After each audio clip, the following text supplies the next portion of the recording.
Mega Love Shop.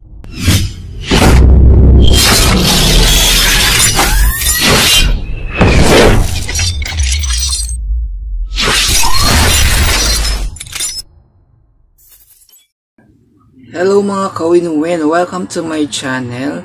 So guys, kung bago po kayo sa aking channel, please like and subscribe and click the bell button para lagi po kayong update sa aking mga video. Yung videos natin guys, ituturo ko sa inyo paano gamitin at iset up yung B8 at BM800 microphone natin, condenser microphone. So ituturo ko sa inyo paano siya iset up at paano siya gamitin, at saka yung B8 natin, paano siya i-set up para magamit natin sa ating mga pag-live stream. Ayan.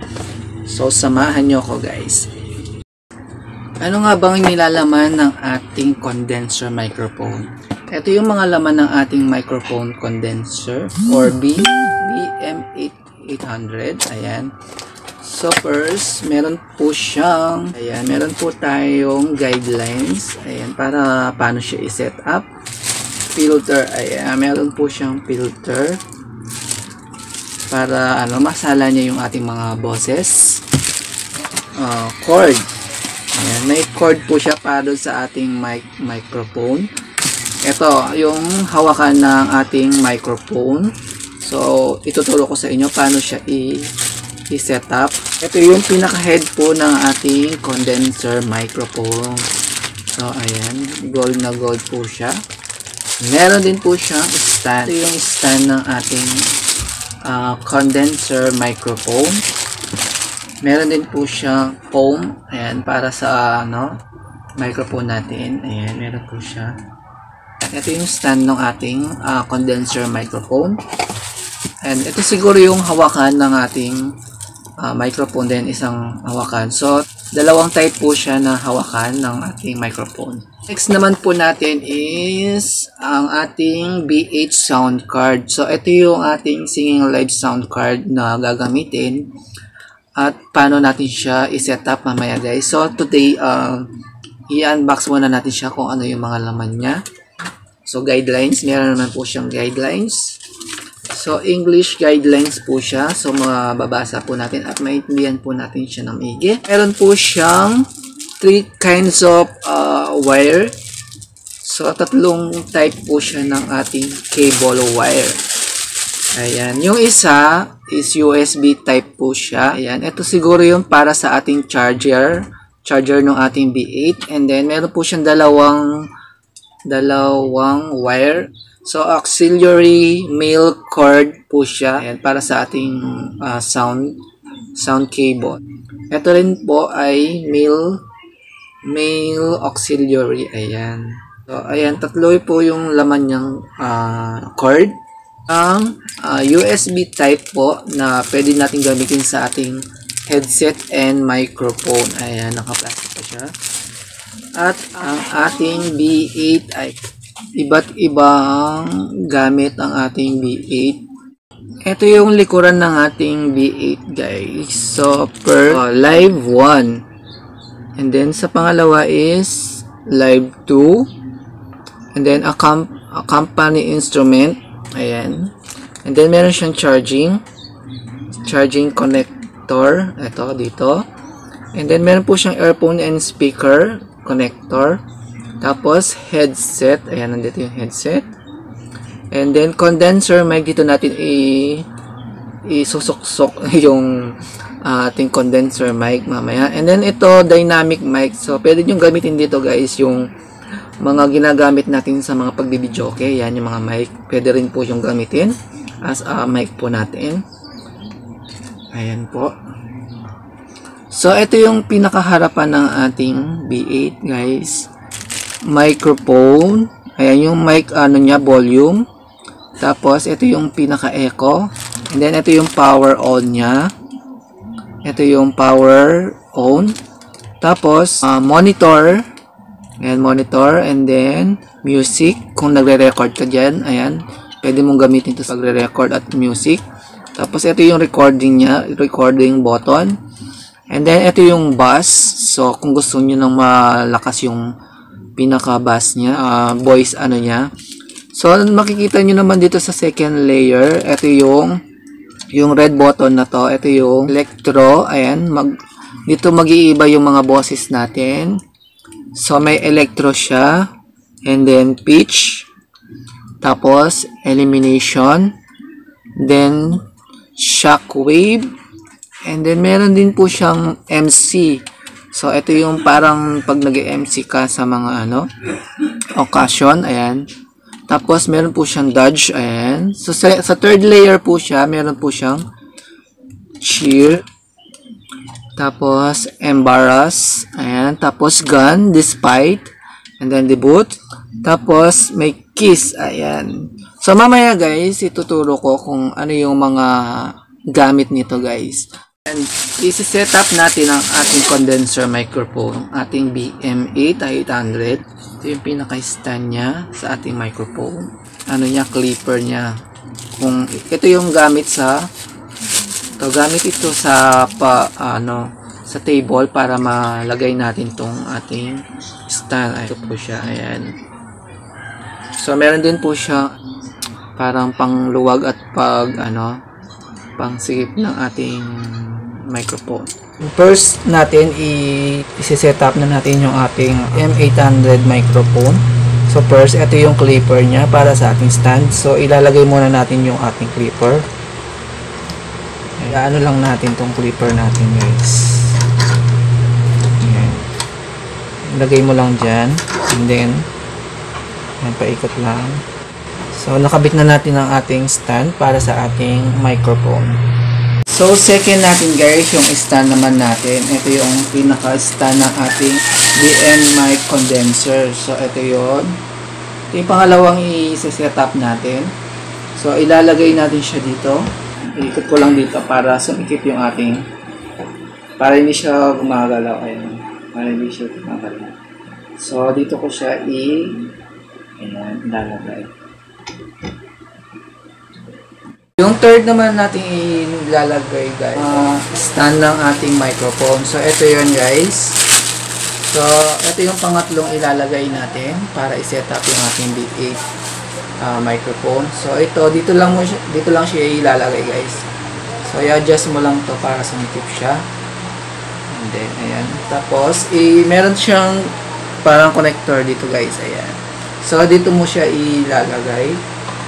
And then, paikot mo lang. Ayan. Para, mag-tight yung kanyang, ayan. Para mag-fit yung ating microphone holder. I-adjust mo rin yung pinaka dito niya. Ayan. So, ayan. Naka-ready na yung ating ayan. Yung two types of holder ng ating microphone, guys. Ito yung isa. Parang sa mic lang siya. So, pwedeng gamitin to guys dun sa microphone na ginagamit natin sa videoke. So, ito kasi pang condenser mic natin dun sa BM800. Ito yung ating microphone. So, hindi mo naman kasi siya malalagay dito guys. So, meron siyang two types of holder. Ito yung fit dito sa ating BM800. So, ito guys, ilalagay mo lang siya dito. Or depende sa inyo kung gusto nyo siyang nakababa. Ayan. Pwede rin siyang ilagay pa ganyan guys, sa baba. Or depende sa inyo kung anong angulo na gusto nyo ng inyong microphone. So ako mas preferred ko yung sa taas yung ating microphone. Ayan. And then pang fourth natin ilalagay yung kanyang auxiliary cable. Ayan, para sa ating connector ng ating microphone. So ito yung pinaka-auxiliary male connector ng ating microphone, and then ito yung pinaka socket niya. Ayan. So ilalagay lang natin dito sa baba. Nakalagay na yung ating connector. Ilalagay naman natin guys yung ating filter ng ating B8 condenser mic. So ito ilalagay mo siya guys dito sa pinaka taas niya para ma-filter niya yung ating voice. Ayan. So, ilalagay mo lang siya dito para mag-fit yung ating microphone. So, depende sa inyo kung gusto niyo nung mataas or ako dito ko lang sa tama lang siya. Ayan. Then, i-tight nyo lang yung pinaka-screw. Ayan, okay na siya. And then, ayan. So, nakalagay na yung aking filter. Next naman natin yung ating, ayan, yung pinaka-foam ng ating microphone. So, ayan, para masala niya yung voice natin. Ayan.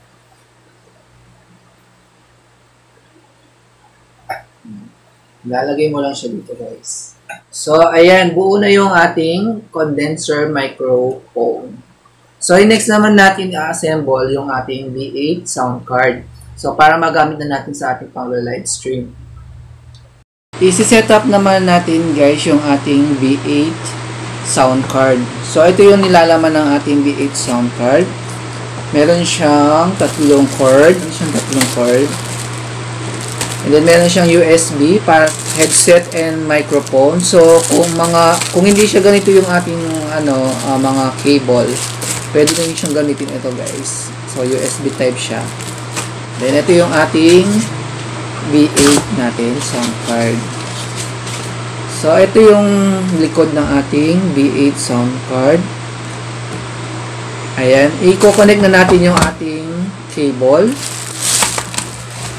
Itong isa, guys, yung ating USB type para ito sa ating charger sa V8 para ma-charge yung ating, ayan, ito yung para sa charging ng ating V8. So dito natin siya ilalagay mamaya dito sa charging connector. Ayan. At itong dalawa naman, guys, gagamitin natin to para sa pag-live stream natin dun sa audio ng ating connector para makita natin yung at marinig natin yung sound. So, ayan. I-connect ko to, guys, para makita nyo. Tapos na natin i-assemble yung ating V8 microphone. So, ito namang ating V8 sound card naman. And then, ito yung power button ng ating V8, guys. So, paano ba siya i-open? Ayan, i-press mo lang siya ng 3 seconds. Bilang ka ng 3 seconds. At tapos, pag nakita mong nag-blue or nag-red yung ating button, means naka-power on na siya. So, i-press ko lang siya ng 1, 2, 3. Ayan, nag-red and blue na siya, guys. So, means naka-power on na yung ating V8. And then, so, next naman natin is, ko-connect naman natin yung ating charging connector. So, ito yung charging connector niya, guys. So, dalawa siyang USB type. So, ilalagay natin siya dito sa charging. Pang-apat na slot. 1, 2, 3, 4. Pang-4 na slot siya. And para sa ating charging ng ating V8. Kagandahan lang ng ating V8, guys. Pwede mo siyang i-charge. Kahit hindi siya nakakonect sa line ng ating kuryente, magagamit mo na siya habang kahit hindi na siya naka-charge. So, second natin lalagay ito, yung male connector auxiliary natin. So, ito yung sa USB niya para sa sound card. So, ilalagay natin siya, guys, dito sa live 1 para ma-connect natin sa cellphone kung gusto nyo mag-live stream. Ayan. So, ilalagay ko siya dito sa line 1 connector. And then, yung male auxiliary niya, pwede nyo siyang i-connect doon sa cellphone nyo. And then, yung third, i-connect naman natin ito doon sa accompany instrument. So, kung gusto nyo ng mga music, ayan, magagamit nyo itong cord na to para sa accompany music instrument. Kung gusto nyo ng music yung inyong live stream, ayan, so, i-connect ko lang siya doon sa pang third slot. So, ayan, guys, meron na tayong tatlong connector. So, ipapakita ko sa inyo paano i-connect ito, mga guys. And then, yung condenser naman natin, condenser mic, ito yung connector niya. Ilalagay natin siya dito sa condenser. Ayan, condenser mic. So, ilalagay ko siya dito. Ayan, ang dami nang nakasuksok dito sa ating likuran. So, ayan, para magamit natin. So, ayan, nakakonect na lahat yung mga cable natin. And next naman natin kung paano natin siya magagamit. Ito try na natin yung ating condenser, microphone, and V8 sound card. And then, ituturo ko sa inyo anong gamit ng ating V8. Naka-power on naman yung ating B8, ayan. Ito yung volume at echo ng ating, ito yung echo guys, and then ito yung volume. So, ito try natin kung anong gamit nito. Sa second first layer natin is electro. So, ipipress ko to kung ano yung lalabas. Hello, ayan. So, next naman natin ilalagay guys, yung ating headset. So, ito, kinonect ko na yung ating headset para magamit natin yung condenser mic natin. So, first, electro. Ayan. Yun pala yung electro. So, pitch. Hello. Ayan, nababago yung boses natin. So, yun yung unang voice pitch niya. Hello. Ayan yung second. Yun naman siya, yung giant voice. Magbayad ka na ng utang. So, third. Hello. Ayan. Maliit na yung boses natin. So, kadalasan ginagamit yung pitch na to para sa mga nagla-live stream. Yung pang-apat naman, ayun, para lumaki naman yung voice natin. Hello, yun yung boses. Hello, sound check. And yung boses natin. So, elimination naman, ito yung gamit niya. So, parang walang naman nagbago. Imager. Ayan. Shock to imager. And bumalik na yung ating voice nung nilagay natin sa electro.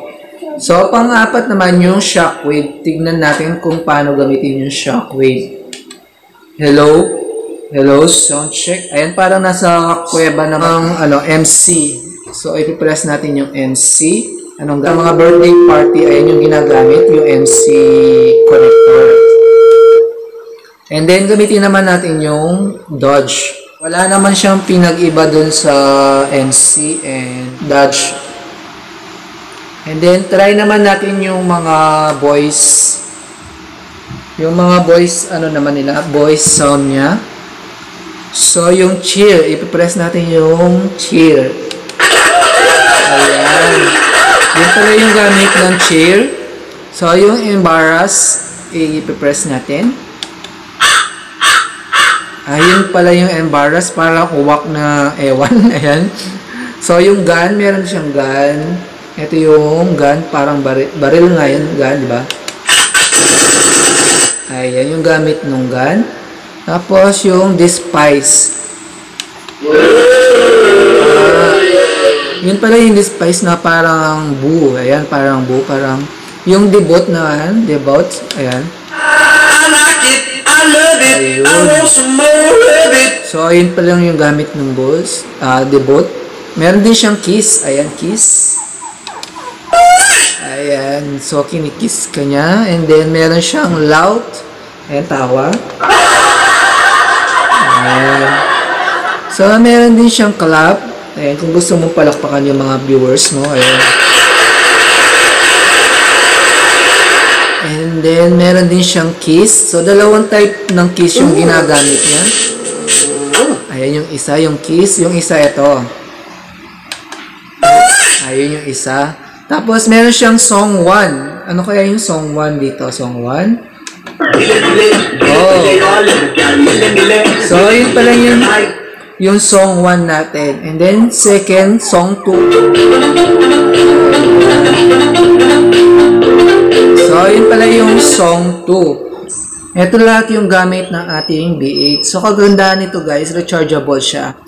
Nasa labas kayo, pwede niyo rin siyang gamitin. Ayan. So, ayun guys, yung ating tutorial sa ating BM800 condenser mic set. Ito yung ating condenser mic. Ayan, yung ating condenser mic. And ang ating B8 sound card. And guys, yan po yung ating tutorial ngayon. Kung nagustuhan nyo itong ang ating video guys, please subscribe, click the bell button, and then comment down below kung nagustuhan nyo po yung ating videos today. So ayan guys, dyan na nagtatapos ang ating tutorial. Thank you so much guys, and bye bye!